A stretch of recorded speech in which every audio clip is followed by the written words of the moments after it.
السلام عليكم ورحمة الله تعالى وبركاته. الحمد لله رب العالمين والصلاة والسلام على رسوله الكريم أما بعد فقد قال الله تبارك وتعالى في كلامه القديم وفي الفرقان الحميد: أعوذ بالله من الشيطان الرجيم بسم الله الرحمن الرحيم. ومن أحسن دينا ممن أسلم وجهه لله وهو محسن واتبع ملة إبراهيم حنيفا واتخذ الله إبراهيم خليلا. صدق الله ومولانا العظيم. قال نبينا صلى الله عليه وسلم: الإبراهيم عليه السلام خليل الله أنا حبيب الله. وقال رسول الله صلى الله عليه وسلم أيضا: طلب العلم فريضة على كل مسلم ومسلمة أو كما قال عليه الصلاة والسلام. சர்வ புகழும் அகிலத்தை படைத்து பரிபாலித்து ரட்சித்து காக்கின்ற அல்லாஹு தாலா ஒருவனுக்கே உரித்தாகட்டுமாக. கண்மணி நாயகம் முத்து முஹம்மது முஸ்தபா ரசூலுல்லாஹி ஸல்லல்லாஹு அலைஹி வஸல்லம் அன்னாருடைய ஷஃபாஅத்தை பெறக்கூடிய பாக்கியத்தை மறுமையிலும், அன்னாருடைய துவாவை பெறக்கூடிய பாக்கியத்தை இம்மையிலும், அன்னாரை வாழ்நாளிலே ஒரு முறையேனும் நேருக்கு நேர் நின்று மதினா சென்று சலாத்தை சொல்லக்கூடிய பாக்கியத்தை இந்த உலகத்திலும் அல்லாஹு தாலா நமக்கும் நம்முடைய குடும்பத்தார்களுக்கும் நம்முடைய சந்ததிகளுக்கும் அல்லாஹு தாலா தந்து அருள் புரிவானாக. ஆமீன் யா ரப்பல் ஆலமீன். அர்பஅத்துன் ஹுரும் என்று 4 மாதங்கள் புனிதமான மாதம் என்று அல்லாஹு தாலா சொல்லக்கூடிய மாதமாம் துல் கஅதாவினுடைய இறுதி ஜும்மாவிலும் துல் ஹஜ் என்ற சிறப்பான மாதத்தை எதிர்நோக்கி நாம் எல்லாம் காத்து கொண்டிருக்கின்றோம்.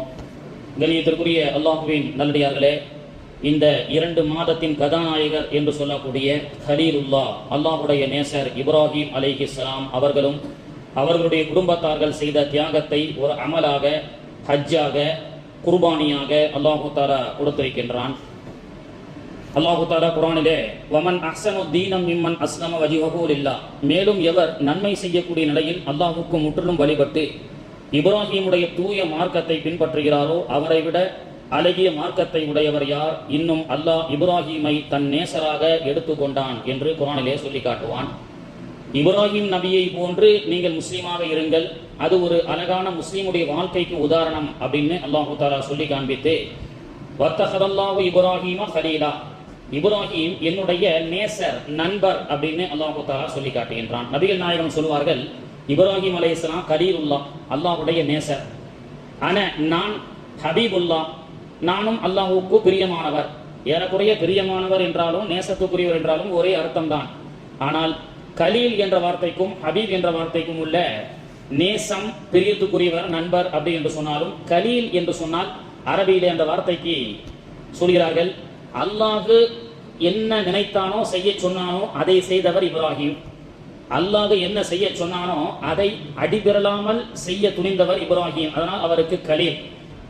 நபிகள் நாயகம் என்ன ஆசைப்பட்டார்களோ அதை அல்லாஹ் செய்வான். எனவே அவருக்கு பேர் ஹபீப். நபிகள் நாயகம் ஒரு விஷயத்தில், ஒரு அமலுக்காக, மக்களுடைய நலனுக்காக ஆசைப்பட்டார்கள் என்று சொன்னால் அதை அல்லாஹு தஆலா நிறைவேற்றி காட்டுவான். எனவே நபிகள் நாயகம் ஹபீப் என்றும், இப்ராஹிம் அலைஹிஸ்ஸலாம் அவர்கள் அல்லாஹ் என்ன சொன்னானோ ஏன் எதற்கு என்று கேட்காமல் அப்படியே செய்வார். எனவே அவருக்கு பேர் கலீல் என்று இந்த 2 அர்த்தத்திற்கும் நமக்கு உலமாக்கள் நமக்கு விளக்கம், அந்த அர்த்தத்தை வைத்து விளக்கம் சொல்லி காட்டுவார்கள். எத்தனையோ நபிமார்கள் இந்த உலகத்திலே தோன்றி மறைந்தாலும், ரசூல்மார்கள் தோன்றி மறைந்தாலும், தொழுகை என்ற அந்த கடமையிலே அத்தஹியாத் என்ற அந்த காணிக்கை, அத்தஹியாத் என்று சொன்னால் காணிக்கை, அந்த அத்தஹியாத் இருப்புல தொழுகையில் இறைவனுக்காக ஓதக்கூடிய அந்த காணிக்கையிலே 2 நபிமார்களுடைய பெயரை மட்டும்தான் நாம் உச்சரிக்கின்றோம். அல்லாஹும்ம ஸல்லி அலா முஹம்மதின் வ அலா ஆலி முஹம்மதின், நபிகள் நாயகத்தின் மீதும் அவருடைய குடும்பத்தார்களின் மீதும், வ அலா ஆலி இப்ராஹீம, இன்னும் இப்ராஹிம் அலைஹிஸ்ஸலாம் மீதும் அவருடைய குடும்பத்தார்கள் மீதும் என்று முஹம்மது நபிகள் நாயகம் ஸல்லல்லாஹு அலைஹி வஸல்லம் பெயரையும் இப்ராஹிம் அலைஹிஸ்ஸலாம் பெயரையும் தான் தொழுகையிலேயே அத்தஹியாத்தை ஓதுகின்றோம். அத்தஹியாத்துக்கு அடுத்து ஒரு தரூதை இப்ராஹிமிலே ஓதுகின்றோம்.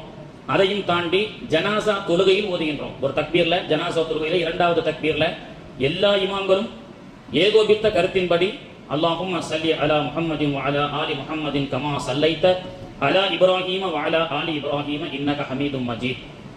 இறுதி சடங்கில் தொழக்கூடிய தொழுகையில் கூட அந்த மையத்திற்காக 3வது தக்பீர்ல தான் துஆ செய்கின்றோம். 2வது தக்பீரிலே நபிகள் நாயகத்துடைய குடும்பத்தாருக்காகவும் இப்ராஹிம் அலைஹிஸ்ஸலாமுக்காகவும் அவருடைய குடும்பத்தாருக்காகவும் வாழ்த்து சொல்கின்றோம். ஏன் மற்ற நபிமார்களை விட இப்ராஹிம் அலைஹிஸ்ஸலாம் அவர்களை அல்லாஹ் தேர்ந்தெடுத்தான்? அவர்கள் செய்த எவ்வளவோ நபிமார்கள் பல தியாக வரலாற்றை பற்றி குர்ஆன் சொல்கிறது, ஹதீஸ் சொல்கிறது, வரலாறு சொல்லி காட்டுகின்றது. ஆனால் எல்லா நபிமார்கள் செய்த அமல் என்ற தவாஃபை அல்லாஹ் தஆலா எல்லா ஹாஜிகளையும் செய்ய சொன்னான். அரஃபா என்ற மைதானத்துல எல்லா நபிமார்களும் வந்திருக்கிறாங்க, எனவே அந்த புனித இடத்துக்கு நீங்களும் போங்கன்னு அல்லாஹ் சொன்னாலும் இப்ராஹிம் அலைஹிஸ்ஸலாம் அவர்களும் அவருடைய மகனாரும் அவருடைய மனைவியும் செய்த அமலை அல்லாஹ் தஆலா செய்ய சொன்னான். ஹஜ்ஜி 12-13க்குள்ள சைத்தானுக்கெல்லாம் கல் எறிஞ்சிட்டு கடைசியாக தவாஃபே ஜியாரா செய்ததற்கு பிறகு சஈயும் செய்ய வேண்டும். ஏனென்றால் இஸ்மாயில் அலைஹிஸ்ஸலாம் கல் எறிந்த சுன்னத்தை ஹயாத்தாக்கியாச்சு, இப்ராஹிம் அலைஹிஸ்ஸலாமுடைய வீட்டில் போய் தங்கியாச்சு, இப்ராஹிம் அலைஹிஸ்ஸலாம் செய்த குர்பானி என்ற அமலை செய்தாச்சு, எல்லா நபிமார்களும் தவாஃப் செய்த அல்லாஹ்வுக்கு கடமையை செஞ்சாச்சு. இப்போ ஒண்ணே மட்டும் பேலன்ஸ் இருக்கு, ஹாஜிகள் அதையும் செய்ய சொல்றான் அல்லாஹ் 12-13க்குள்ள. எது? சஈ, சஃபா மருவாவுடைய தொங்கோட்டம் யதார்த்த ட்ரெஸ்ஸிலே. ஏனென்றால் என்னுடைய ஆஜராமா ஓடிய ஓட்டத்தை நீங்கள் ஓட வேண்டுமா இல்லையா? அது ஒரு பேலன்ஸா இருக்கா இல்லையா? அது உம்ராவுல ஒரு கடமையாக, உம்ராவுல ஒரு அமலாக ஆக்கப்பட்டாலும் ஹஜ்ஜி முடிஞ்சதற்கு பிறகு தவாஃபே ஜியாரா செய்ததற்கு பிறகு ஹாஜிகள் சஃபா மருவா ஓடுவதும் ஒரு சிறப்பு, அதுவும் ஒரு அமல் தான் அப்படின்னு நமக்கு உலமாக்கள் நமக்கு சொல்லிக் கொடுக்கிறார்கள். ஏன் இந்த குடும்பத்தை மட்டும் அல்லாஹ் தஆலா தேர்ந்தெடுத்தான்? 5000 ஆண்டுகளுக்கு முன்னால் அவர்கள் செய்த அமலை நமக்கு செய்ய சொன்னா இதனால என்ன படிப்பினை நமக்கு இருக்கு அப்படின்னு நம்ம சிந்தனை செஞ்சு பார்க்கணும். அது மட்டும் இல்லாம குர்ஆன்லயும் கட்டளை இடுகின்றான், என்னுடைய இப்ராஹிம் மாதிரி நீங்க நடந்து கொள்ளுங்கள். இப்ராஹிம் அலைஹிஸ்ஸலாம் எவ்வளவோ அமல்கள் செய்தார்கள், பலஸ்தீனிலே பிறந்தார்கள். அவர்கள் பலஸ்தீனிலிருந்து காபா வரை நடந்து வரக்கூடிய கால் சூடுகள் எல்லாம் பாதுகாக்கப்படவில்லை. ஆனால் காபாவை கட்டிய அந்த கால் சுவடை அல்லாஹ் பாதுகாத்து வத்தஹிது மின் மகாமி இப்ராஹிம் முஸல்லா, என்னுடைய இப்ராஹிம் நின்ற அந்த கால் பாதத்திற்கு எதிராக நீங்கள் தொழுகுங்கள் அப்படின்னு அல்லாஹ் தஆலா சொல்லி காட்டுகின்றான். ஏன் இந்த இப்ராஹிமுக்கு அப்படிப்பட்ட ஒரு சிறப்பு? அலைஹிஸ்ஸலாம், இப்ராஹிம் அலைஹிஸ்ஸலாம அல்லாஹ் தஆலா காபத்துல்லாவை கட்ட சொன்னான். எல்லோரும் நாம அந்த வரலாற்றை உன்னிப்பாக கவனிக்க வேண்டும், அந்த மாதிரி நாமளும் நடக்க முயற்சி செய்ய வேண்டும். அதனால தான் இப்ராஹிம் அலைஹிஸ்ஸலாமுடைய சுன்னத்துன்றாங்க ரசூலுல்லாஹ். உல்கியாவ சுன்னத அபீக்கும் இப்ராஹிம், என்னுடைய முந்திய தந்தையான இப்ராஹிம் நபியுடைய சுன்னத்து அப்படின்றாங்க. என்ன சுன்னத்து? இப்ராஹிம் அலைஹிஸ்ஸலாம் அல்லாஹ் தஆலா காபத்துல்லாவை கட்ட சொல்லும் பொழுது இப்ராஹிம் அலைஹிஸ்ஸலாம் துஆ செஞ்சாங்க, இறைவா எனக்கு ஒரு ஆண் வாரிசான இஸ்மாயில் இருக்கிறார், என்னுடைய மகனையும் அந்த புனித பணியில் நான் சேர்த்துக் கொள்ளட்டுமா அப்படின்னு துஆ செய்றாங்க. அப்போ ஒரு தந்தை ஒரு நல்ல செயலை செய்தால் அதை தொடர்ந்து அந்த பிச்சலங்களையும் அந்த நல்ல செயலின் பக்கமாக வழி நடத்த வேண்டும் என்பதை இப்ராஹிம் அலைஹிஸ்ஸலாமுடைய வரலாறு நமக்கு சொல்லிக் கொடுக்கிறது.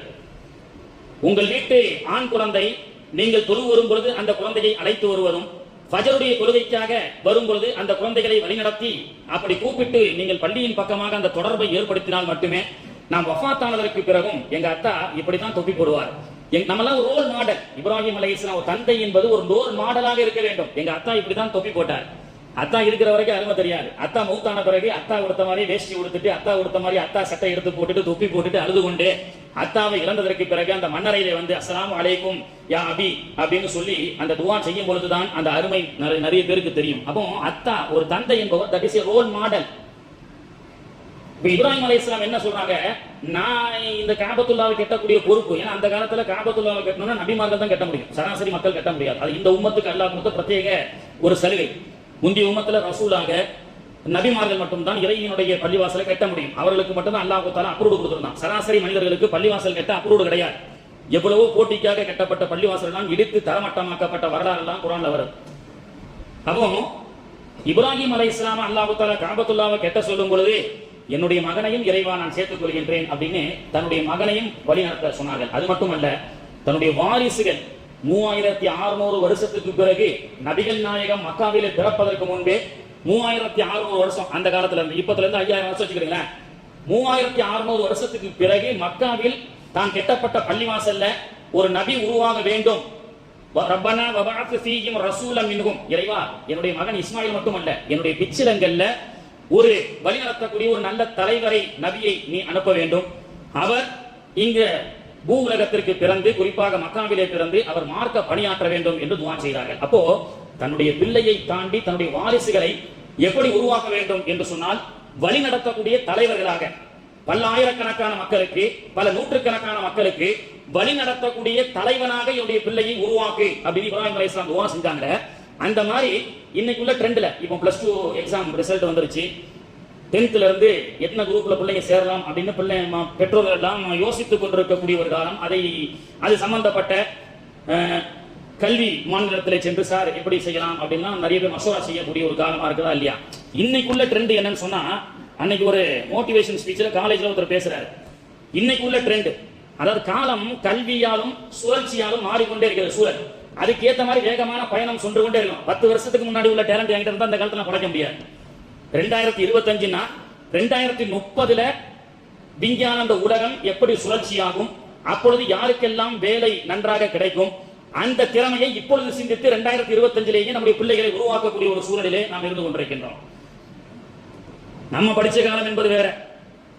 அப்போ சயின்ஸ்னா ஒரே சயின்ஸ் தான். இன்னைக்கு சயின்ஸை பிரிச்சுட்டான். பாட்டனி, ஜுவாலஜி, பிசிக்ஸ், கெமிஸ்ட்ரி, இப்படியாக எல்லா சப்ஜெக்டுகளும் பிரிக்கப்பட்டு விட்டது. அப்போ பிள்ளைகளை எப்படி உருவாக்கணும், அதுக்கு முன்னாடி என்ன சொல்றாங்க, இன்னைக்கு going to work and getting A fixed salary is an old trend அப்படின்றாங்க. இன்னைக்கு நல்லா படிக்கணும், படிச்சு நல்ல 2 லட்சமோ 3 லட்சமோ நல்ல சம்பளம் வாங்கணும், இதுதான் திறமை நம்ம நினைச்சிட்டு இருந்தோம். ஆனா இன்னைக்கு அது என்ன சொல்றாங்க, 2025 உலகம் என்ன சொல்லுதுன்னா, going to work and getting A salary in an old trend. ஒரு கம்பெனில போய் ஒருத்தங்கிட்ட அடிமையா இருந்து வேலை செஞ்சு 2 லட்சமோ 5 லட்சமோ 10 லட்சமோ வாங்குறதெல்லாம் old fashion. Paying salaries to many people is the trend of today. நீ ஆயிரக்கணக்கான பேருக்கு வேலையை கொடுக்கக்கூடிய ஒரு ஆளுமை மிக்க தலைவனாக உருவாக வேண்டும், அதுதான் இன்னைக்கு உள்ள ட்ரெண்ட். போய் வேலைக்கு போய் சம்பளம் வாங்குறதெல்லாம் பழைய ட்ரெண்ட். நீ ஒரு கம்பெனில ஜிஎம் ஆக அல்லது நீங்களே ஒரு நிறுவனத்தை நடத்தி உங்களுக்கு கீழே பல கிராஜுவேட்டுகளை வைத்து, முன்னாடி படிக்காதவர்கள், ஏபிசிடி கூட எழுத தெரியாது, ஆனா அவனா கூட எழுத தெரியாது, பிரியாணி உலகத்தில் பிரசித்தி பெற்ற ஒரு மனிதராக இருக்கிறார். அவரிடத்துல பல இன்ஜினியரிங், பல அக்கௌண்டன்ட்டுகள், இன்ஜினியரிங் படித்த வேலை பட்டதாரிகள் வேலை செய்யறாங்க. அப்போ அதுதான் திறமை அப்படின்னு இன்னைக்கு உள்ள காலத்துல சொல்லி கொடுக்குறாங்க. இந்த ஆளுமையை தான் 5000 வருஷத்துக்கு முன்னாடி இப்ராஹிம் அலைஹிஸ்ஸலாம் துஆ செஞ்சிருக்காங்க. இன்னைக்கு விழிப்புணர்வு 2025 இன்னைக்கு இருக்கக்கூடிய இந்த பிள்ளைகளை எப்படி வழி நடத்த வேண்டும் என்று படித்தவர்கள் சொல்கிறார்களே, 2030ல இப்படி இந்த கோர்ஸ் எடுங்க, அப்பதான் இந்த மாதிரி முன்னேற முடியும்னு சொல்றாங்க. இந்த 2030 அல்ல, உலகம் அழியும் வரை இருக்கக்கூடிய கல்வியினுடைய விழிப்புணர்வை பிள்ளைகளை எப்படி வார்த்து எடுக்க வேண்டும் என்று இப்ராஹிம் அலைஹிஸ்ஸலாம் அவர்கள் நமக்கு கற்றுக் கொடுத்தாங்க. எப்போ 5000 வருஷத்துக்கு முன்னாடி அல்லாஹ் ஆளுமைகளை உருவாக்கினான். 3600 வருஷத்துக்கு பிறகு மக்காவிலே நபிகள் நாயகம் ஸல்லல்லாஹு அலைஹி வஸல்லம் அவர்கள் பிறக்கிறார்கள். இன்றைய திராவிட உலகம் என்று சொல்லக்கூடிய இந்தியாவிலே, குறிப்பாக தமிழ்நாட்டில் ஒரு 100-150 வருஷத்துக்கு முன்னாடி பெரியார் போன்ற திராவிடர்கள் வந்ததற்கு பிறகு, இந்த திராவிட கொள்கை வந்ததற்கு பிறகு, தோட்டியின் மகனும் தோட்டியாகத்தான் ஆக வேண்டும், இன்னும் தோபியின் மகன் தோபியாகத்தான் இருக்க வேண்டும், ஆட்டு மேய்க்கக்கூடிய இடையனுடைய மகன் இடையனாகத்தான் இருக்க வேண்டும், அவரெல்லாம் கல்வி கற்க கூடாது என்று சொல்லப்பட்ட அந்த காலகட்டத்தில் ஒரு 150 வருஷமாக இல்லை அந்த இனத்தில் பிறந்து விட்டான், நீ ஒரு ஜாதியாக அவனை ஒதுக்கிவிட்டாய் என்பதற்காக அவன் கலெக்டராக கூடாது என்றோ இன்ஜினியராக கூடாது என்றோ கிடையாது. மனிதர்களுக்கு மத்தியிலே ஜாதி இல்லை, வேதம் இல்லை, அவனுக்கு மத்தியில் நெத்தியில் பிறந்தவன் இன்னான், தொப்புளில் பிறந்தவன் இன்னான் என்று, பிரம்மனுக்கு பிறந்தவன் இன்னான் என்ற ஒரு பாகுபாடு இல்லை, எல்லோருக்கும் கல்வி அவசியம் என்ற ஒரு விழிப்புணர்வு தமிழகத்திலும் கேரளத்திலும் 100 ஆண்டுகளாக, சுமார் 150 ஆண்டுகளாக பிரச்சாரம் செய்யப்பட்டதனுடைய ஒரு விளைவு, பிரச்சாரம் செய்யப்பட்டதனுடைய ஒரு காரணமாக இன்னைக்கு எல்லோருமே கல்வி கற்க ஆரம்பித்து விட்டார்கள். இப்போ ஸல்லல்லாஹு இந்த பிரச்சாரத்தினுடைய இந்த விழிப்புணர்வு 1400 வருஷத்துக்கு முன்னாடியே ஸல்லல்லாஹு அலைஹி வஸல்லம் அவர்கள் சமூகத்தில் செய்து காட்டுகிறார்கள். ரசூலுல்லாஹ்விடத்துல, யா ரசூலுல்லாஹ் எனக்கு கண் பார்வை சரியா தெரியல, கண் பார்வை வருவதற்கு துஆ செய்யுங்கன்னாங்க. அப்ப ஸல்லல்லாஹு அலைஹி வஸல்லம் பொறுமையா இருப்பா, அல்லாஹ் கொடுத்த அந்த சோதனையான நோயை கொண்டு நீ பொறுமையாக இருந்தா அல்லாஹ் சொர்க்கத்தை கொடுப்பானாங்க. இன்னொரு நபித்தோழர், ஒரு பெண்மணி வருகிறார்கள், யா ரசூலுல்லாஹ் வலிப்பு நோய் இருக்கு எனக்கு, அதை குணப்படுத்துவதற்கு அல்லாஹ்விடத்துல துஆ செய்யுங்க, இல்ல இந்த நோயை கொண்டு நீங்கள் பொறுமையாக இருங்கள், அல்லாஹ் சொர்க்கத்தை கொடுப்பான்னு சொன்னாங்க. இப்படி பொருளாதார ரீதியாக, நோய் ரீதியாக ரசூலுல்லாஹ்விடத்துல வரும்போதெல்லாம் பெருமானார் ஸல்லல்லாஹு அலைஹி வஸல்லம் அவர்கள் பொறுமையாக இருங்கன்னு சொன்ன பெருமானார் அவர்கள் அபூ ஹுரைரா வந்து கேட்கிறார், அல்லாஹ்வுடைய தூதரே, படிச்சா ஞாபகத்திலே இருக்க மாட்டாங்க, ஞாபக சக்திக்காக துஆ செய்யுங்கன்னாங்க. பொறுமையா இருங்க, அல்லாஹ் கொடுப்பான்னு சொல்ற உடனே ரசூலுல்லாஹ் துஆ செய்றாங்க அபூ ஹுரைராவுக்காக. அபூ ஹுரைரா சொல்கிறார், பெருமானார் அவர்கள் துஆ செய்ததனுடைய பரக்கத்தை கொண்டு ஒரு முறை என் காதால் கேட்டால் அது உள்ளத்தில் உட்கார்ந்து விடும் என்று சொன்னார்கள். கல்வி சம்பந்தப்பட்ட துஆவாக இருந்தாலும் சரி, கல்வி சம்பந்தப்பட்ட எந்த விஷயமாக இருந்தாலும் பெருமானார் ஸல்லல்லாஹு அலைஹி வஸல்லம் அவர்கள் அவர்களை ஊக்கப்படுத்தி, இந்த சமூகம் கல்வியில் பின்தங்கி இருந்து, இதே தமிழகத்தில் 200 வருஷமாகத்தான் கல்வி விழிப்புணர்வுன்னு சொல்றாங்க. ஆனால் 1400 வருஷத்துக்கு முன்பே குர்ஆன் இக்ரா, முதலிலே அருள்மறை சொல்லப்பட்டது என்ன? தொழு என்று சொல்லவில்லை, நோன்பு வை என்று சொல்லவில்லை, முதல் ஆயத்தே முதல் வசனமே இக்ரா, படி என்று சொல்கிறது. போய் படி, இக்ரா என்று சொன்னால் என்ன அர்த்தம்? படி. பிஸ்மி ரப்பிக்க, உன்னுடைய ரப்புனுடைய திருநாமத்தை கொண்டு ஓதுவீராக அப்படின்னு. படி, படித்தால் தான் உன்னுடைய எதிர்காலத்திலும் நீ தலை நிமிர்ந்து வாழ முடியும், ஆளுமையோடு இந்த சமூகத்தை வழிநடத்த முடியும் என்று 1400 ஆண்டுகளுக்கு முன்பதாக குர்ஆன் பறைசாட்டுகிறது. பெருமானார் ஸல்லல்லாஹு அலைஹி வஸல்லம் சித்திக் நாயகம் போன்ற சஹாபாக்களோடு ஒரு பயணத்திலே வருகிறார்கள். கடுமையான பசி. அப்பொழுது ஒரு சிறுவர் ஆடு மேய்த்துக் கொண்டிருந்தார். ஒரு வாலிபர் ஆட்டு இடையன்னு சொல்லாமா, ஆட்டு இடையன், அவர் ஆடு மேய்த்துக் கொண்டிருந்தார். பெருமானார் அவர்கள் அந்த சிறுவரை நோக்கி, தம்பி, எங்களுக்கெல்லாம் பசியாக இருக்கிறது, ஆட்டிலிருந்து கொஞ்சம் பாலை கறந்து கொடு, பசியை நாங்கள் போக்கிவிட்டு அதற்குண்டான கூலியை தருகிறோம். நான் அவர் சொன்னார், இது என்னுடைய ஆடு அல்ல பெரியவரே, இது என்னுடைய ஓனருடைய ஆடு. இரண்டாவது, பால் கறக்கக்கூடிய பருவத்தில் என்னிடத்தில் எந்த ஆடும் இல்லை அப்படின்னு அவர் சொல்றார். பெருமானார் அவர்கள், சரி, பால் கறக்கக்கூடிய எந்த பருவத்தில் இருக்கக்கூடிய ஆடு இல்லாட்டாலும் மலட்டு ஆடுன்னு சொல்றல, பாலுடைய மடு மட்டும் இருக்கும், ஆனால் அது பால் கறக்கக்கூடிய பருவம் இருக்காது, அந்த மடுவனுடைய மலட்டு ஆடை ஒன்றை கொடு அப்படின்னு கேட்டாங்க. மலட்டு ஆடை வச்சுட்டு இந்த பெரியவர் என்ன செய்ய போறாருன்னு சரின்னு சொல்லி அவரு அந்த வாலிபர் கொடுத்தார். பெருமானார் அவர்கள் தன்னுடைய முபாரக்கான கரத்தை கொண்டு அந்த மலட்டு ஆடுடைய மடுவில் கை வைக்கிறார்கள். மடு வெளியே வருகிறது, பால் லிட்டர் கணக்கில் கறக்கிறது. அந்த பாலை சஹாபாக்கள் எல்லாம் குடித்தார்கள். அந்த ஆடு மேய்த்திருந்த அந்த சிறுவர் இளைஞர் ஆச்சரியமாக பார்த்தார். முடித்தவுடன் பெருமானார் அவர்கள் அந்த ஆட்டை அவரிடத்துல ஒப்படைத்து விட்டு, தம்பி, ஜஸாக்குமுல்லாஹ், அல்லாஹ் உனக்கு நல்ல கிருபை செய்வானாக, தேங்க்ஸ் சொல்லிட்டு, என்ன ஏதாவது வேணா கேளு அப்படின்னு கேட்டாங்க. பெருமானார் அவர்கள், ஏதாவது வேணா கேளு, ஏன்னா ரசூலுல்லாஹ் கேட்கிறது ரசூலுல்லாஹ், வஅம்மா சாயில ஃபலா தன்ஹர், நபி உங்களிடத்துல எதுன்னு கேட்டா இல்லைன்னு சொல்லக்கூடாது. அவரு விரும்பி இருந்தால் ஒரு திருகமோ தீனாரோ வேண்டும் என்று கேட்டிருக்கலாம், பெருமானார் அவர்கள் கொடுத்திருப்பார்கள். தங்கமே கேட்டிருந்தாலும் கொடுத்திருப்பார்கள். ஆனால் அந்த ஆடு மேய்த்த இடையர் அந்த சிறுவர் கேட்கிறார், பெரியவரே, ஐயா பெரியவரே, இந்த மலட்டு ஆட்டை கொடுத்தேன், ஏதோ வாயில ஒண்ணு முணுமுணுத்து ஓதுனீங்க, ஒரு வேதம் மாதிரி ஏதோ வசனத்தை ஓதுனீங்கல்ல, அந்த வசனத்தை சொல்லி கொடுங்க. அந்த பையன் எவ்வளவு இதுவா இருக்கு. அதாவது சம்பளத்துக்காக மட்டும் படிக்க கூடாதுங்க, ஆளுமையை படிக்க வேண்டும். இப்போ ஒரு 10 திரகம் வாங்கிட்டா அந்த 10 திரகம் இன்னைக்கு இல்லைன்னாலும் நாளைக்கு செலவாயிடும். ஆனா அவர் ஓதுன துவாவை நம்ம கத்துக்கிட்டா காலத்துக்கும் ஆட்டுல இருந்து பாலை கறந்துகிட்டே இருக்கலாமே. மடுவை அறுப்பதை தான் கல்வின்னு நம்ம நினைச்சிட்டு இருக்கோம். ஆனா மடுவை வைத்து அதுல இருந்து பால் காலகாலத்துக்கும் கறப்பது என்பதுதான் கல்வி. உடனே பெருமானார் அவர்கள் அந்த சிறுவரை பார்த்து, ஒரு ஆட்டு இடையருக்கு இவ்வளவு பெரிய அறிவாற்றலாம் அப்படின்னு சொல்லி, தம்பி என்னோட வந்துடுறியான்னு கூப்பிட்டாங்க. அவர் அந்த ஆட்டை எல்லாம் ஒப்படைத்து விட்டு பெருமானார் அவர்கள் அந்த ஆட்டு இடையர் என்று சொல்லக்கூடிய அந்த தோழரை கரம் பிடித்து அழைத்து சென்றார்கள். அவர்தான் அப்துல்லா இப்னு மஸ்ஊத் ரலியல்லாஹு அன்ஹு அவர்கள். எப்படிப்பட்ட நினைவாற்றல் தெரியுமா? அர் ரஹ்மான் சூரா ஜிப்ரீல் வந்து ஓதுகிறார். பெருமானார் அவர்கள் அந்த அர் ரஹ்மான் சூராவை சஹாபாக்களுக்கு மத்தியில அர் ரஹ்மான் அல்லமல் குர்ஆன் ஹலக்கல் இன்சான் அப்பதான் ஃப்ரெஷ்ஷா ஓதி காட்டுறாங்க. தபாரகஸ்மு ரப்பிக தில் ஜலாலி வல் இக்ராம் ரசூலா முடிக்கிறாங்க. எல்லா சஹாபாக்களும் கேட்டாங்க. அப்துல்லா இப்னு மஸ்ஊத் ரலியல்லாஹு அன்ஹு ஆடு மேய்த்த இடையர் அவர் எந்திரிச்சு, அல்லாஹ்வுடைய தூதரே, நீங்க ஓதுறீங்களே, திரும்ப நான் கேட்டுட்டு மனப்பாடம் பண்ணிட்டு திரும்ப ஓதவான்னு சொல்லி ஓதி காமிச்சார். ஒரு தப்பு கூட இல்லாம. அப்படிப்பட்ட அறிவாற்றல். நாம பெரும்பாலும் நினைச்சிட்டு இருக்கிறோம் மார்க்கத்திற்கும் படிப்பிற்கும் சம்பந்தம் இல்லை. பொதுவாக ஒரு மிகப்பெரிய பொய் பிரச்சாரம் செய்யப்படுகிறது. எப்படி ஆட்டு இடையனுக்கு புள்ள அவன் ஆட்டு இடையனாத்தான் இருக்கணும், தோபியின் புள்ள தோபியாத்தான் இருக்கணும், இன்னும் என்னென்ன செருப்பு தைக்கக்கூடியவன் செருப்பு மட்டும்தான் தைக்கணும், அவனுக்கு கல்வி சேரக்கூடாது என்ற இந்த சித்தாந்த கொள்கையை, சிலரால் உருவாக்கப்பட்ட சித்தாந்த கொள்கையை 1400 ஆண்டுகளுக்கு முன்பு பெருமானார் அவர்கள் தகர்க்கிறார்கள். ஆட்டு இடையருடைய அப்துல்லா இப்னு மஸ்ஊத் என்ற நபித்தோழரை கரம் பிடித்து அடித்து கொண்டு வந்து இன்னைக்கு இருக்கக்கூடிய மிகப்பெரிய IAS IPSகளுக்கு இல்லாத அறிவை அப்துல்லா இப்னு மஸ்ஊத் ரலியல்லாஹு அன்ஹு அவர்களை உருவாக்கி காண்பித்தார்கள். பொதுவாகவே இன்னைக்கு 10th ரிசல்ட் வந்தது. நான் நிறைய பிள்ளைகளுக்கு மோட்டிவேஷன் ஸ்பீச் சொல்றது உண்டு. 9th வந்துட்டாலே இந்த பிள்ளைகளை போட்டு படுத்துற பாடு இருக்கு. டே 10th +1 +2 இந்த 3 வருஷம் பசங்க படுற பாடு இருக்கு பாத்தீங்களா? அல்லாஹ் அக்பர். அவங்கள போட்டு இந்த பெற்றோர்கள் சித்திரவதை செஞ்சிடறாரு. டே படி, மார்க் எடுக்கணும்னு சொல்லி. அதனால திருமண நிகழ்ச்சிகளுக்கு கூட்டு போறதில்ல. டே நீ 10th இந்த வருஷம் கல்யாணத்துக்கு வரக்கூடாது, உட்காந்து படி.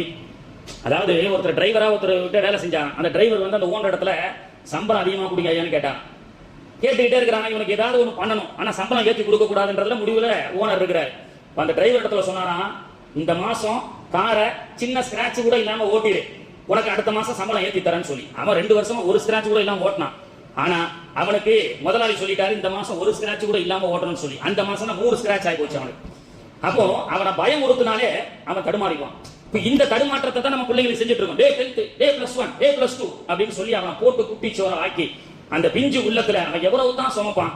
அவன் எடுக்கக்கூடிய மார்க் என்பது அவனுடைய தலையெழுத்தை முடிவு செய்யப்படுவது அல்ல.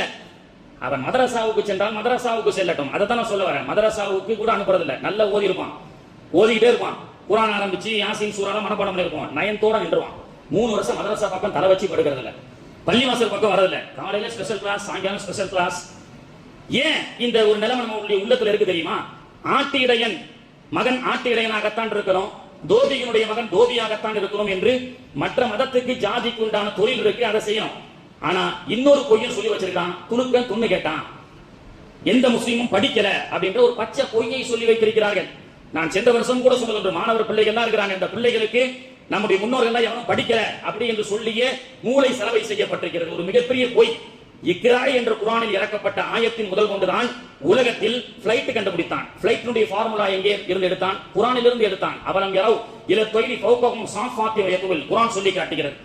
அன்னாரது வானத்தில் செல்லக்கூடிய வானூர்தியை கண்டுபிடித்தது யார்? அதனுடைய ஃபார்முலா யார்? குர்ஆன். தபாரக்கல்லதி பியதிஹில் முல்க் என்ற சூராவுல அல்லாஹ் தஆலா சொல்லப்படக்கூடிய இந்த ஆயத்தின் மூலமாக அப்பாஸ் இப்னு ஃபிர்னாஸ் பிளைட்டை கண்டுபிடிக்கிறார். துலுக்கன் துண்டு கெட்டான் என்று தப்பான ஒரு செய்தியை இன்னைக்கு மக்களுக்கு மத்தியிலே பரப்பிக் கொண்டிருக்கின்றார்கள். The father of algebra, maths என்று சொன்னாலே மாணவர்களுக்கு தலை சுத்தம். ஆனால் பெருமானார் அவர்கள் சொன்னார்கள், ஆனா மதீனத்துல் இல்ம் வ பாபுன் அலியுஹா அப்படின்னு சொன்னாங்க. நான் மார்க்கத்தின் இல்மினுடைய பட்டணம், அதனுடைய நுழைவாயில் அலி அப்படின்னு சொன்னாங்க. அலி ரலியல்லாஹு அன்ஹு அவர்கள் ஒரு தடவை ஒட்டகத்துல வந்துட்டு இருக்கும்போது ஒரு 3 பேர் வழிமறிக்கிறாங்க. அலியே என்னப்பா பிரச்சனை? இல்ல, எங்க 3 பேருக்கும் ஒருத்தர் 17 ஒட்டகத்தை கொடுத்து, முதல் ஒருத்தருக்கு அதுல பாதி 17ல பாதி நீ ஒட்டகத்தை நீ எடுத்துக்க, இன்னொருத்தருக்கு 3ல ஒரு பங்கு கொடுத்துரு, இன்னொருத்தருக்கு 9ல ஒரு பங்கு கொடுத்துருன்னு போயிட்டாரு. இருக்கிறது ஒற்றைப்படையா 17 ஒட்டகம் தான் இருக்கு. 17 ஒட்டகத்தை எப்படி தான் பாதியா பிரிக்க முடியும்? பசங்க மேக்ஸ் தெரிஞ்சதுக்கு 17 பாதியா ஒட்டகத்தை பிரிக்க முடியுமா? தலையை சொல்லிட்டு நிக்கிறாங்க. 17 ஒட்டகத்தை ஒருத்தருக்கு பாதியா பிரிச்சு கொடுக்கணும், இன்னொருத்தருக்கு 3ல ஒரு பங்கு, அதுவும் செட் ஆகாது. இன்னொருத்தருக்கு 9ல ஒரு பங்கு. நம்ம தம்பி கிட்ட இந்த கணக்கை கொடுத்தா a plus is equal to 3 1 plus is equal to அப்படின்னு போட்டு பல கணக்குகள் எல்லாம் போடுவாங்க. அலி ரலியல்லாஹு இறங்கி நின்று இந்த கணக்கு கேட்கறாங்க. இன்னைக்கு இருக்கக்கூடிய அல்ஜிப்ராவுடைய கால்குலேஷன், மைக்ரோசாஃப்ட் எக்ஸல் போன்ற அந்த கணக்குகளை பார்க்கக்கூடிய அந்த தொழில்நுட்ப ஆப்புகள், கம்ப்யூட்டர்ல பார்க்கக்கூடிய ஆப்புகள் எல்லாம் வரதுக்கு முன்னாடி பிகாம் படிச்சிருப்பாரோ அலி சிஏ படிச்சிருப்பாரோ தெரியல. அலி ரலியல்லாஹு ரசூலுல்லாஹ் சொன்னாங்க, அன மதீனத்துல் இல்ம் வ பாபுன் அலியுஹா அப்படின்னு சொன்னாங்க. நான் மார்க்கத்தினுடைய இல்மின் பட்டணம் என்று சொன்னால் அதனுடைய நுழைவாயில் அலின்னு சொன்னாங்க. The father of the maths அப்படின்னு சொல்லலாம், த ஃபாதர் ஆஃப் தி இல்ம் அப்படின்னு சொல்லலாம், கல்வி கடல் என்று சொல்லப்படக்கூடிய அலி ரலியல்லாஹு அன்ஹு அவர்கள் இந்த கணக்கை எப்படி தீர்த்து வைப்பார்கள்? 17 ஒட்டகத்தை ஒருத்தருக்கு சரிபாதியா பிரிச்சு கொடுக்கணும், வராது. அலி ரலியல்லாஹு இறங்கி கால்குலேட்டரை எடுத்து, மொபைல் எடுத்து, கம்ப்யூட்டர் லேப்டாப் எடுத்துலாம் தொடர்ந்து கணக்கு பாக்குறாங்க. அலி ரலியல்லாஹு இறங்கின உடனே அவர் ஒட்டகத்தை சேர்த்து 18 ஆக்கிட்டார். ஏங்க உங்க ஒட்டகத்தை இல்ல வைப்பா 18 ஆக்கு, 18ல பாதி எவ்வளவு தான்? 9, இந்தா எடுத்துட்டு போ. 18ல 3ல் ஒரு பங்கு எவ்வளவுப்பா? 6, 6 3s are 18, ரெண்டாவது எடுத்துட்டு போ. 9ல 1, 18ல 9 ஒட்டகத்துல 1ன்னு சொன்னா 2 எடுத்துட்டு போ. 17 ஒட்டகம் பிரிச்சு கொடுத்தாச்சு. 9 ஒருத்தருக்கு, 6 ஒருத்தருக்கு, 2 ஒருத்தருக்கு. ஏன் ஒட்டகத்தை கூட எடுத்துட்டு போயிட்டாங்க? எவ்வளவு பெரிய அறிவாற்றல்! இப்ப நாம நினைக்கிறோம் இஸ்லாத்திற்கும் கணக்குக்கும் சம்பந்தம் இல்ல, இஸ்லாத்திற்கும் கண்டுபிடிப்புக்கும் சம்பந்தம் இல்ல, இஸ்லாத்திற்கும் படிப்புக்கும் சம்பந்தம் இல்லை. இல்லை, இஸ்லாம் தான் இந்த உலகத்திற்கு நாகரிகத்தை கற்றுக் கொடுத்தது. நம்முடைய முன்னோர்கள் தான் பிளைட்டை கண்டுபிடித்திருக்கின்றார்கள். நம்முடைய முன்னோர்கள் தான் சி நேவிகேஷன், கடல் வழியில் எந்த நாடு, ஆப்பிரிக்காவுக்கு எப்படி போறது, அமெரிக்காவுக்கு எப்படி போறது என்ற கடல் நேவிகேஷன் ரூட்டுகளை இஸ்லாமியர்கள் கண்டுபிடித்திருக்கிறார்கள். அல்ஜிப்ரா, நான் வர மேக்ஸுக்கு, இன்னைக்கு அல்ஜிப்ரா என்பது பசங்களுக்கு மேக்ஸ்ல ஒரு சவாலானது. ஆனால் த ஃபாதர் ஆஃப் அல்ஜிப்ரா கூகுள்ல போட்டு பாருங்க. அல்ஜிப்ரா கணக்கை கண்டுபிடித்தது யார்? முஹம்மத் இப்னு மூசா அல் கவாரிஷ்மி. எல்லா ஃபார்முலா படிப்பே அரபியினுடைய ஃபார்முலா மூலமாகத்தான், குர்ஆனில் இருந்து தான், ஹதீஸில் இருந்து தான் எடுக்கப்பட்டது. ஆனால் இன்னைக்கு குர்ஆன் ஹதீஸுக்கும் இஸ்லாத்துக்கும் படிப்புக்கும் சம்பந்தம் இல்லைன்னு நாம தவறாக விளங்கி வைத்திருக்கின்றோம். அப்படிப்பட்ட ஒரு பொய் பிரச்சாரத்தை நமக்கு சொல்லிக் கொண்டிருக்கின்றார்கள். கண்ணியத்திற்குரியவர்களே, ஆக பிள்ளைகளுக்கு வரட்டு கௌரவத்தை கற்றுக் கொடுக்க கூடாது, லட்சியத்தை கற்றுக் கொடுக்க வேண்டும். ஆனால் பொதுவாக இன்னைக்கு இருக்கக்கூடிய பிள்ளைங்க லட்சியம் கிடையாது. அவனுக்கு ஒரு 10 GB ரீசார்ஜ் பண்ணி ஒரு 50,000 மொபைல் கொடுத்தா அதுதான் உலகம்னு இருக்கிறான். இன்னைக்கு +2 முடித்துவிட்டு அடுத்து காலேஜ் படிப்புக்கு செல்ல வேண்டும். நான் அதிகமாக பிள்ளைகளுக்கு சொல்வது 25 வயசு வரைக்கும் உன் பேச்சை நீ கேட்காத. 25 வயசு வரைக்கும் பெற்றோர்களுடைய பேச்சை கேளுங்கள், பெற்றோர்களால் வழிநடத்தப்படக்கூடிய ஆசிரியர்களுடைய பேச்சை கேளுங்கள், நன்மக்களுடைய பேச்சை கேளுங்கள். ஆனால் இன்னைக்கு +2 முடிச்சுட்டு ஸ்கூல்லே பிளான் பண்ணிடலாம், மாப்பிள திருச்சியில இந்த காலேஜுக்கு போயிடலாம், மாப்பிள ஆந்திராவில் அந்த காலேஜுக்கு போறான்னு சொல்லி இன்னைக்கு உலகத்துடைய சொகுசுக்காக எதிர்கால படிப்பு லட்சியம் அத்தை இவ்வளவு கஷ்டப்பட்டு காலேஜுக்கு போனா விதி விலங்கி நிற்கிறாங்க. 5 லட்சம் ரூபாய் கொண்டு போய் ஒரு காலேஜுக்கு போறாரு, இஸ்லாமிய காலேஜ்னு சொல்றாங்க, இஸ்லாமிய மக்களுக்கு நிறைய ஸ்காலர்ஷிப்னு சொல்றாங்க. அவங்களும் எல்லாத்தையும் உருவிட்டு தான் விடுறாங்க. அல்லாஹ் பாதுகாக்க வேண்டும் சகோதரர்களே. காலேஜுக்கு போன உடனே டீச்சர் ஃபீஸ், கிராண்ட் ஃபீஸ், அந்த ஃபீஸ், இஸ்லாமிக் தீனியாத்தை நடத்தணும், அதுக்கும் ஃபீஸ், எல்லாத்தையும் கூட்டி கழிச்சு ஒரு அமௌண்ட்டை போட்டா அந்த அத்தா எவ்வளவு கஷ்டம். ஒரு 10 மாசம் சுமந்த தாய் கூட இந்த பிள்ளைகளை அவள் 10 மாசம் சுமக்கும் பொழுது மட்டும்தான் கஷ்டப்படுகின்றார். ஆனால் இது போன்ற காலேஜினுடைய என்ட்ரன்ஸ்லயோ ஃபீஸ் கட்டும் பொழுது நம்ம பிள்ளை ஆசைப்பட்ட இந்த வகுப்பை, இந்த படிப்பை நாம் படிக்க வைப்பதற்கு எவ்வளவு கடன் வாங்க வேண்டியது இருக்கிறது. அதற்காக பெருங்கொண்ட தொகையை நாம் கட்டுகின்றோமே, எந்த காரணத்தை கொண்டு உங்களுடைய பெற்றோர்கள் கட்டுகின்றார்கள்? நீங்கள் படித்த அந்த பெற்றோர்களுக்கு நல்ல பெயரை வாங்கி கொடுப்பீர்கள் என்பதற்காக. ஆனால் இன்னைக்கு எப்படி கேட்கிறான்? பெத்துட்டல்ல கெட்டு அப்படின்றான், பெத்துட்டல்ல கடமைக்கு கெட்டு அப்படின்றான். அந்த ஒவ்வொரு உங்கள் காலேஜுக்கு கெட்டப்படக்கூடிய, உங்க ஸ்கூலுக்கு கெட்டக்கூடிய ஒவ்வொரு பைசாவும் உங்களுடைய தந்தையின் வேர்வையில் ரத்தமாக சிந்தியது, ரத்தத்தை வேர்வையாக சிந்தியது. அதை இணைத்து நீங்கள் படித்து வாழ்க்கையில் முன்னேற வேண்டும். இன்னைக்கு 2 பையன், ஒரு 18 வயசு 20 வயசு ஆயிடுச்சு. ஒரு பையன் கிட்ட கேட்டான், ஏன்டா பள்ளிவாசல் பக்கமே வரதில்ல, தருதலையா சுத்துறீங்க, முடியெல்லாம் இப்படி வந்து காஃபியல் மாதிரி வெட்டிக்கிட்டு கடுக்கா போட்டுக்கிட்டு, என்ன வெள்ளியில செயினே போடக்கூடாது, வெள்ளியில மோதிரம் மட்டும் தான் ஆண்களுக்கு அனுமதி, வெள்ளி அனுமதின்னு சொல்லி இவ்வளவு ஃபுல்லா கடுக்கா மாதிரி போட்டுட்டு ரவுடி பையன் மாதிரி நிக்கிறான். ஏன்டா பள்ளிவாசலுக்கு வரதுல? அங்க வந்தா சின்ன வயசுல வந்தா துரத்திட்டாங்க அப்படின்றான். சின்ன வயசுல ஒரு 7 வயசு 8 வயசுல பையன் ஆர்வத்துல வருவான். நம்மளால என்ன செய்வாங்க, டேய் முன்சப்ல நிக்காதா, முன்சப்ல பெரிய மணிக்கணும், பின்னாடி போறான்னு சொல்லி அனுப்பிச்சிருவாங்கல்ல. அந்த ஒரு வைராக்கியத்துல ஒரு நோம்புல வந்திருக்கான், அவனை பின்னாடி துரத்திட்டாங்க. அதுல இருந்து அவன் முன்ன பள்ளிவாசல் பக்கமே வரல. ஏன்னா பள்ளிவாசல்ல போனா அந்த அஜரத்து மோதினார்லாம் பின்னாடி துரத்தி விட்டாங்கன்னு சொல்லி கோவத்துல. இதுக்கு பேர் வரட்டு கௌரவம்.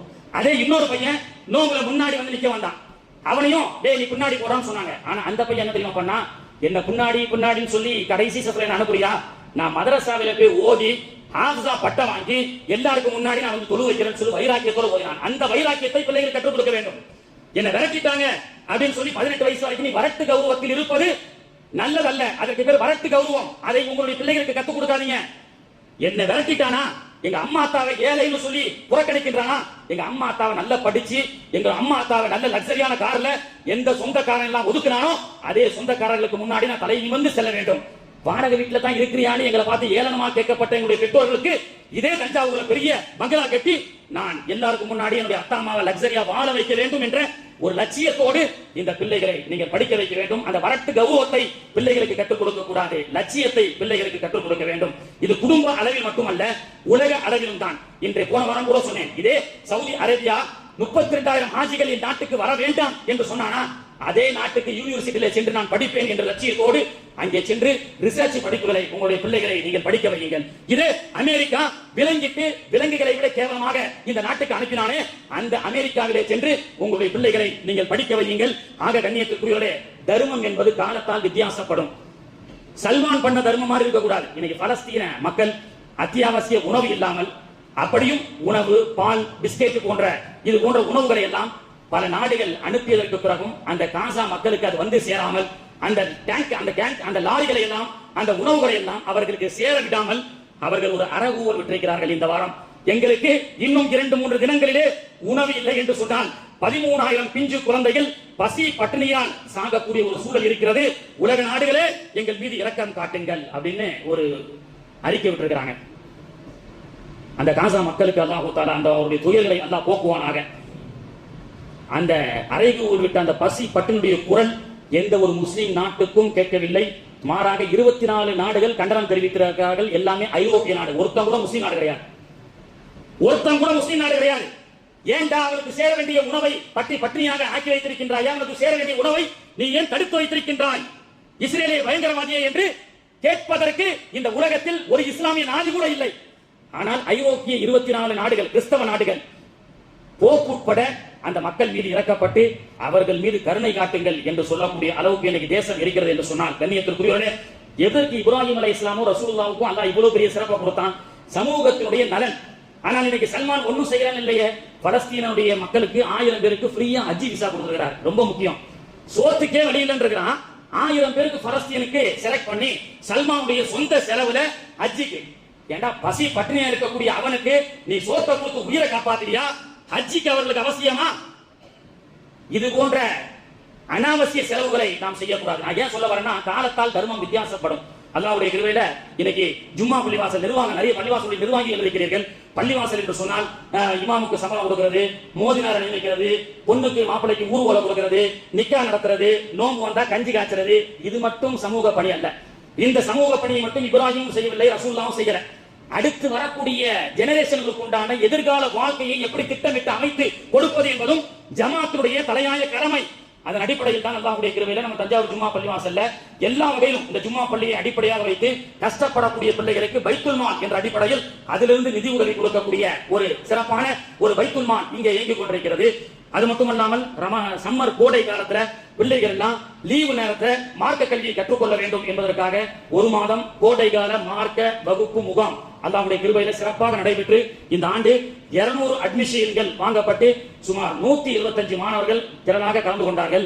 எங்களுக்கு மகிழ்ச்சி என்ன தெரியுமா, முந்தானா நானும் செக்ரட்டரி சார் உட்கார்ந்துட்டு இருக்கும் போது எங்க மதரசாவிலே பயின்ற ஒரு மாணவருடைய தகப்பனார் வந்து வீட்டுல 10th தம்பி நல்ல மார்க் வாங்கிட்டாப்ல, +1 எந்த குரூப் எடுக்கிறதுன்னு தெரியல, நாங்க வீட்டுல பல மசோரா செஞ்சுட்டு வீட்டம்மா சொல்லிட்டாங்க பள்ளிவாசல்ல போய் அஜரத்து கிட்ட நல்ல நிர்வாகத்துக்கிட்ட ஆலோசனை பண்ணிட்டு வாங்கன்னு சொல்லி அந்த பெற்றோர் வந்து நிற்கும் பொழுது எனக்கு பெருமையாக இருந்தது. இப்படித்தான் ஒரு ஜமாத் ஒரு மஹல்லாவை வழிநடத்த வேண்டும். 10th படித்த அந்த பையனுடைய +1 படிப்பை எப்படி அவர் அமைத்துக் கொள்ள வேண்டும் என்று அஜரத்திரத்திலே பள்ளிவாசல் இடத்துல கேட்டு வாருங்கள் என்ற ஒரு சாதனை தான் எல்லா ஊர்களிலும் நடக்க வேண்டும். தேர்வின் முடிவு இது, உங்களின் தேர்வு எது நடத்தப்பட வேண்டிய ஒரு முக்கியமான காலகட்டத்திலே இருந்து கொண்டிருக்கின்றோம். அப்போ படிக்க முடியாத மாணவர்களுக்கு இது போன்ற காலகட்டத்தில் கல்யாணம் வச்சிருக்காங்க, இன்விடேஷன். நான் சல்மானுக்கும் நமக்கும் என்ன வித்தியாசம்? சல்மான பார்த்தா கோவம் வருது, என்னடா சாப்பாட்டுக்கு வழி இல்ல, ஆனா 1000 ஹஜ்ஜி தேவையா, அந்த தர்மம் தேவையில்லையே நம்ம சொல்றோமா இல்லையா? நம்ம கிட்ட உங்க வீட்டு மகளுக்கு கல்யாணம் வச்சிருக்கீங்க, இன்விடேஷன் மட்டும் எவ்வளவு அடிச்சிருக்கீங்க? ஒரு invitation per invitation 250 rupees, 1.5 lakhs only for invitation. 1.5 லட்சம் மக கல்யாணத்துக்கு 1.5 லட்சம். அது அல்லாஹ் உங்களுக்கு ஆடம்பரத்தை கொடுத்திருக்கான், செய்யுங்க உங்க பிள்ளைக்கு. எத்தீமான எத்தனையோ பிள்ளைகள் நம்ம உறவை சார்ந்தவர்கள் எல்லாம் இருக்கிறார்களே, நல்ல படிக்கக்கூடிய பிள்ளைகள் இருக்கின்றார்களே, நீங்கள் உங்க வீட்டு இன்விடேஷனுக்கு செலவு பண்ணக்கூடிய ஒரு காசுல இருந்து ஏதேனும் ஒரு தொகையை அடுத்து வரக்கூடிய அந்த பிள்ளைகளுக்கு நீங்கள் உதவலாமே. அப்படி உதவி செய்தால் அந்த வருங்காலத்தில் அந்த பிள்ளைகள் அந்த கல்வியை கொண்டு பல பேருக்கு வழிநடத்தக்கூடிய மக்களாக இருக்கின்றார்களே. சகர் சாப்பாடு மட்டும் ஒரு பள்ளிவாசல்ல 30 நாளைக்கு 2 கோடி ரூபாய் கணக்கு கொடுக்குறாங்க. மட்டன் பிரியாணி சாப்பிட்டு பேண்டே முடிஞ்சு போச்சு. இந்த 2 கோடி ரூபாய் சகர் சாப்பாடு ஒவ்வொரு பள்ளிவாசல்ல நீங்க செலவு செய்றீங்க. யாரும் தப்பா நினைக்காதீங்க. ஒரு பிரைமரி ஸ்கூல் ஆரம்பிச்சு சமூகத்திற்கு படிப்பை கொடுக்கலாம். இப்படி அப்ப நம்ம சல்மானுக்கும் நமக்கும் வித்தியாசம் இல்ல. பசி பட்டினியோட இருக்கிறான், அவனுக்கு 1000 பேருக்கு அஜிக்கு அழைக்கிறேன்னு சொன்னா அந்த தர்மத்தின் மீது எப்படி கோபம் வருமோ அதே போன்றுதான் இந்த சமூகம் சகருக்காக இன்னும் பிற வீணான செலவுகளுக்காக செய்யப்படக்கூடிய செலவுகளை அடுத்து வரக்கூடிய ஜெனரேஷன் இந்த பிள்ளைகளை உருவாக்கக்கூடிய கல்விக்காக செலவு செய்யவில்லையே என்ற கோபம் சல்மான் மீது எப்படி வருகின்றதோ அதே போன்று மஹல்லாவில் இருக்கக்கூடிய பணக்காரர்கள் மீண்டும் வருகிறது.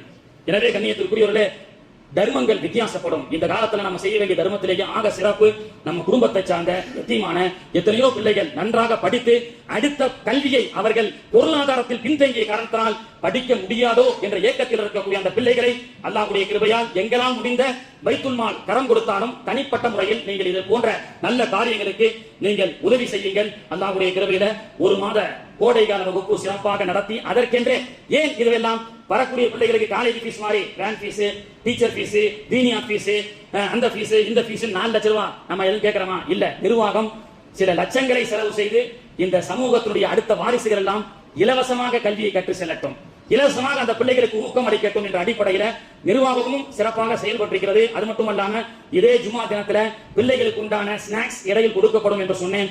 அந்த ஸ்நாக்ஸ் பொறுப்பை கூட கிட்டத்தட்ட 25-26 நாட்கள் தொடர்ந்து 200 பிள்ளைகளுக்கும் சத்தார் ரெஸ்டாரண்ட் ஆஜியார் அவர்கள் ஹஜ்ரத் நானே தருகிறேன் என்று முன் வந்து அவர்கள் கொடுத்திருக்கின்றார்கள். இது போன்ற இந்த 1 மாத கோடைகால வகுப்புக்காக நிறைய பேர் பிள்ளைகளுக்கு எதிர்காலத்தை சிறப்பாக அமைக்க வேண்டும் என்பதற்காக எந்த கட்டணமும் இல்லாமல் அந்த பிள்ளைகளை சிறப்பாக எங்களால் முடிந்தவரை நாங்கள் வார்த்தை எடுத்திருக்கின்றோம். இன்னும் நிறைய சேவைகள் நம்முடைய சமூகத்திற்கு தேவை. கல்லூரிகள் தேவை, மெடிக்கல் காலேஜுகள் தேவை. ஒழுக்கத்தோடு கல்வியை புகட்ட வேண்டும் என்று சொன்னால் இஸ்லாமிய கல்லூரிகளால் மட்டும்தான் முடியும். எனவே மற்ற பள்ளிக்கூடத்தில் வாத்தியார்கள் பிள்ளைகள் மீது சில்விசம் ஒழுக்கத்தை போதிக்கக்கூடிய கல்லூரி பள்ளிகளிலேயே கூட இது போன்ற பெண் பிள்ளைகளுக்கு பாதுகாப்பு இல்லை. எனவே பாதுகாப்போடு நம்முடைய பிள்ளைகள் படிப்பதற்கு திருச்சியில் ஜமால் முகமதை போன்று, அதராமட்டத்தில் ஒரு காலேஜை போன்று, நியூ காலேஜ் சென்னையை போன்று, தஞ்சை தரணியில் ஒரு காலேஜும் இல்லை. அதற்கான முயற்சிகளிலும் சிலர்கள் ஈடுபட்டுக் கொண்டிருக்கின்றார்கள். இதே தஞ்சை தரணியிலும் ஒரு நல்ல கல்லூரி எதிர்வரக்கூடிய சமூகத்துடைய பிள்ளைகள் உருவாக்குவதற்கு வார்த்தை எடுப்பதற்கு அவசியம் தேவை இருக்கின்றது. அல்லாஹ் தஆலா அப்படி போன்ற ஒரு பிளானை செய்து கொண்டிருக்கின்றார்கள். அந்த பிளானையும் அல்லாஹ் தஆலா கபூல் செய்து அருள் புரிவானாக. சுன்னத் தொழாதவங்க தொழுது கொள்ளுங்கள். வாஹிர் தஅவானா அல்ஹம்துலில்லாஹி ரப்பில் ஆலமீன்.